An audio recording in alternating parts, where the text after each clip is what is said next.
Hi, ನಾನು ಇವತ್ತು ನಿಮ್ಗೆ ಡ್ರೆಸ್ ಅಲ್ಲಿ ನಾವು ಸೈಡ್ ಅಲ್ಲಿ ಸ್ಟಿಚ್ ಮಾಡ್ತೀವಲ್ವಾ, ನೋಡಿ ಈ ಸೈಡ್ ಅಲ್ಲಿ ಅದನ್ನ ತುಂಬಾ ಈಸಿಯಾಗಿ ಮಾಡ್ಕೊಳ್ಳೋದು ಹೆಂಗೆ ಅಂತ ತೋರಿಸ್ತಾ ಇದ್ದೀನಿ. ನೀವು ಜಾಸ್ತಿ ಏನ್ ಬಿಟ್ಕೋಬೇಡಿ. ಈ ಕಡೆ ಕಟ್ ಮಾಡೋವಾಗೆ ಮಾಮೂಲಿ ಕಟ್ ಮಾಡ್ಕೊಂಡಿರ್ತಾರೆ, ಕೆಲವರು ಎಕ್ಸ್ಟ್ರಾ ಕಟ್ ಮಾಡ್ಕೊಂಡಿರ್ತಾರೆ. ಹಂಗಾಗಿ ಹೇಳ್ತಾ ಇದ್ದೀನಿ, ಜಾಸ್ತಿ ಬಿಟ್ಕೋಬೇಡಿ. ನೋಡಿ 1 ಇಂಚ್ ನಾವು ಈ ಸ್ಟಿಚ್ ನ ಏನ್ ಎಂಡ್ ಮಾಡಿರ್ತೀವೋ ಅಲ್ಲಿಂದ ನಮ್ಗೆ ಈ ಕಡೆಗೆ 1 ಇಂಚ್ ಇದ್ರೆ ಸಾಕು, ಜಾಸ್ತಿ ಬೇಡ. ಇಲ್ಲಿ ನೋಡಿ ಎಂಡ್ಗೆ 1 ಇಂಚ್ ಇದ್ರೆ ಸಾಕು. ಈ ಸ್ಟಿಚ್ ಇಲ್ಲಿದೆ, ಇದರಿಂದ 1 ಇಂಚ್ ಇದ್ರೆ ಸಾಕು. ಇವಾಗ ನಾನು ಇದನ್ನ ಸ್ಟಿಚ್ ಮಾಡ್ಕೊಂಡಿದ್ದೀನಿ. ಇವಾಗ ಕೆಳಗಡೆಗೆ ಏನ್ ಮಾಡ್ಬೇಕಂದ್ರೆ, ನಿಮ್ ಮಿಷಿನ್ ಅಲ್ಲಿ ಸ್ಟಿಚ್ ನ ದೊಡ್ಡದ್ ಮಾಡ್ಕೊಳ್ಳಿ. ಸ್ಟಿಚ್ ನ ದೊಡ್ಡದ್ ಮಾಡ್ಕೊಂಡು ನಿಮ್ಗೆ ಎಷ್ಟು ಸಾಧ್ಯ ಆಗುತ್ತೋ ಅಷ್ಟು ದೊಡ್ಡದ್ ಮಾಡ್ಕೊಳ್ಳಿ. ಈ ರೀತಿ ಇಟ್ಕೊಂಡು ಮೇಲ್ಗಡೆಯಿಂದ ಕೆಳಗಡೆವರೆಗೂ ಸ್ಟಿಚ್ ಹಾಕೊಳ್ಳಿ. ಈ ರೀತಿ ಎರಡನ್ನು ಒಂದೇ ಸಮ ಇಟ್ಕೊಂಡು ಸ್ಟಿಚ್ ಹಾಕೊಳ್ಳಿ. 1 ಇಂಚ್ ಬರ್ಬೇಕು, ಜಾಸ್ತಿ ಬರಬಾರ್ದು. 1 ಇಂಚ್ ಏನಿದೆ ಅದು ಕರೆಕ್ಟ್ ಆಗಿ ಕೆಳಗಡೆವರೆಗೂ ಸ್ಟಿಚ್ ಹಾಕೋಬೇಕು. ನೋಡಿ ಸ್ಟಿಚ್ ನ ಹಾಕೊಂಡಿದೀನಿ. ಈ ರೀತಿ ಫುಲ್ ಸ್ಟಿಚ್ ಹಾಕ್ಬೇಕು.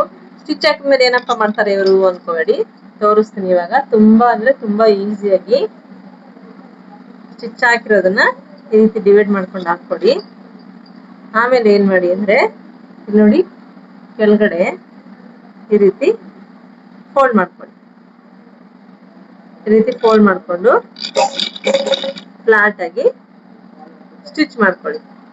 ಜಾಸ್ತಿ ಬಿಡಕ್ ಹೋಗ್ಬೇಡಿ, 1 ಇಂಚ್ ಏನಿದೆ ಅಷ್ಟು ಮಾತ್ರ ಬಿಟ್ರೆ ಸಾಕು.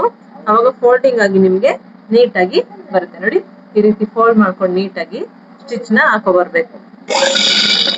ನೋಡಿ ಎಷ್ಟು ಈಸಿ. ಯಾವ ಕಡೆ ಲೂಸ್ ಆಗ್ಲಿ ಟೈಟ್ ಆಗ್ಲಿ ಏನು ಬರಲ್ಲ, ಯಾವ್ದೇ ರೀತಿನೂ ಪ್ರಾಬ್ಲಮ್ ಆಗಲ್ಲ. ಈ ರೀತಿ ಮಾಡ್ಕೊಂಡ್ರೆ ತುಂಬಾ ನೀಟಾಗಿ ಬರುತ್ತೆ. ನೋಡಿ ಸ್ಟಿಚ್ ಮಾಡಿದೀನಿ, ಫಿನಿಶಿಂಗ್ ನೋಡಿ ಇವಾಗ ಎಷ್ಟು ನೀಟಾಗಿ ಬಂದಿದೆ. ಎಲ್ಲೂ ಸ್ವಲ್ಪನೂ ಯಾವುದೇ ಪ್ರಾಬ್ಲಮ್ ಇದ್ದೀರಾ ನೀಟಾಗಿ ಬಂದಿದೆ.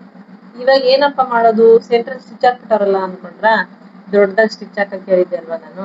ಅದನ್ನ ಈ ರೀತಿ ಎಳೆದು ಓಪನ್ ಮಾಡ್ಬಿಟ್ರೆ ಸ್ಟಿಚ್ ಎಲ್ಲ ಓಪನ್ ಆಗುತ್ತೆ. ಅವಾಗ ನಾವು ಮಾಡಿರೋದು ನೀಟಾಗಿ ಕಾಣಿಸುತ್ತೆ. ಇದು ಓಪನ್ ಮಾಡ್ಕೊಂಡು ತೋರಿಸ್ತೀನಿ ನೋಡಿ. ಸ್ಟಿಚ್ ಫುಲ್ಲು ಓಪನ್ ಮಾಡಿದ್ದೀನಿ. ನೋಡಿ ಎಷ್ಟು ನೀಟಾಗಿ ಬಂದಿದೆ. ಈ ರೀತಿ ಮಾಡ್ಕೊಳ್ಳಿ.